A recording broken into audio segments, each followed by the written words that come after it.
La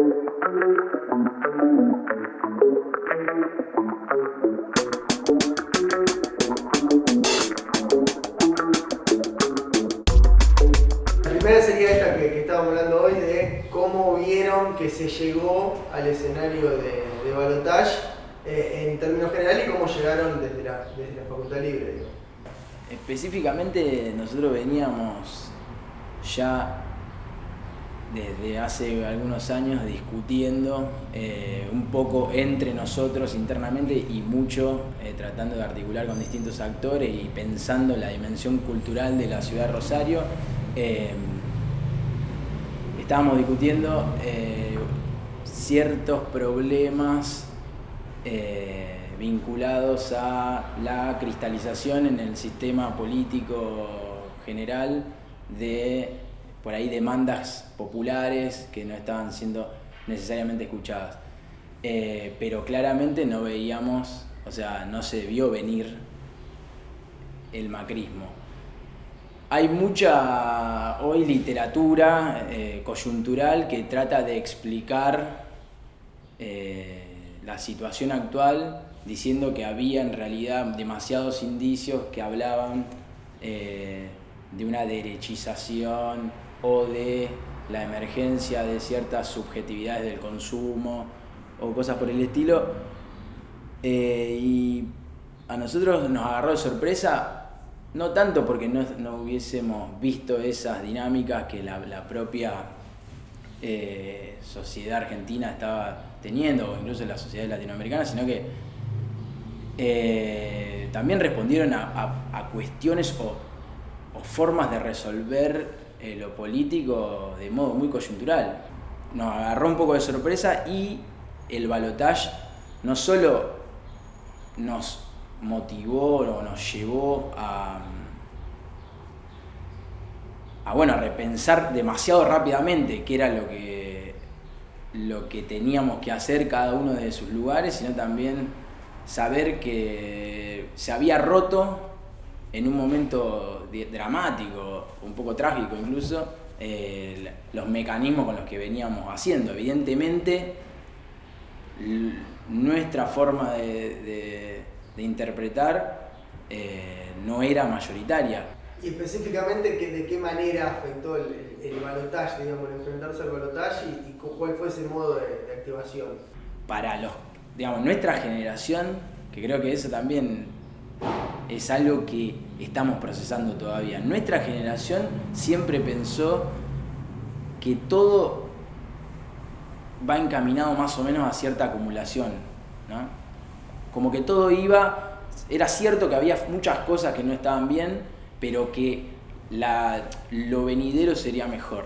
Por lo menos era una sensación. Ahí hubo crisis fuerte en lo emocional, por ejemplo. O sea, muchos compañeros diciendo, yo no puedo creer esto. Creo que no hablaba tanto justamente de una incapacidad de preverlo. La política tiene cosas que no se definen con trazos largos. Están, pero también está lo circunstancial. Hay candidaturas, hay formas de resolver demasiado personales, cuestiones que hacen a un país, y eso nos conmovió muchísimo. Entonces, juntarnos a ver de qué manera un poco nos dábamos fuerza, entusiasmo. Son palabras bastante locas para una coyuntura donde esas palabras estaban tomadas por el propio macrismo, ¿no? Para mí ahí se activó algo muy piola, que es lo siguiente: es la necesidad de romper con los automatismos argumentales para, digamos, tratar de empatizar políticamente con otro, más allá de la noción de verdad. Los últimos años era muy difícil pararse en un lugar que no sea de trinchera. Era muy difícil no decir, yo tengo la verdad. Y entonces, si hablamos de dos lugares de la verdad, era imposible discutir políticamente. Y en el balotaje había mucha gente que vos veías diciendo, bueno, no te calentés con el que piensa distinto. Poder no discutir, sino tratar de generar un argumento que escuche que hay algo que no está bien para los de este campo, digamos. Entonces, para mí eso está bien, dentro de la tragedia de retroceder como nunca. Pero es un dato que en esos meses, digamos, a nosotros nos sirvió compartir, ver que esa era un poco la lógica. No era una lógica macro, sino que era como un trabajo casi individual y colectivo a la misma vez. O sea, si más o menos seguiste el derrotero de propuestas de la Facultad Libre, podías suponer que nosotros íbamos a quedar en un espacio, digamos, de no pronunciamiento. Para nosotros ya lo que veníamos haciendo era un pronunciamiento. Pero bueno, si hacía falta, salíamos con eso. Hubo mucha gente que no lo tomó bien porque decían, bueno, son un proyecto educativo. Que es cierto. Sí, pero el educativo también es político. Es totalmente político. Sin duda el retroceso es fortísimo en todos los órdenes de lo que venimos pensando. Por ejemplo, nosotros hoy no podemos, digamos, tenemos que ser muy cuidadosos, siempre lo fuimos, pero mucho más en un contexto como este para ser crítico de determinados aspectos del sistema educativo.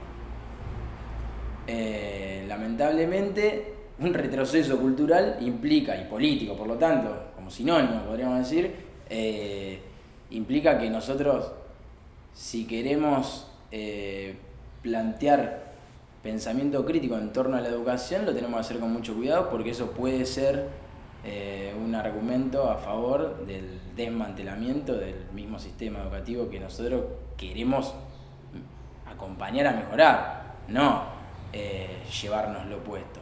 Porque lo que se contraponían eran dos modelos radicalmente distintos sobre cómo pensar el rol del Estado. El Estado no es un ente, digamos, abstracto y cerrado que se pueda leer en clave monolítica. Es un actor donde se cristalizan determinadas luchas. Nosotros tratamos de pensar la Facultad Libre como un proyecto, un espacio que ha hibridado recorridos, por un lado académicos con cierta sensibilidad crítica y popular, si se quiere, y por otro lado, aquello que de distinta manera no es necesariamente captado por la lógica endogámica que a veces se da en el espacio universitario.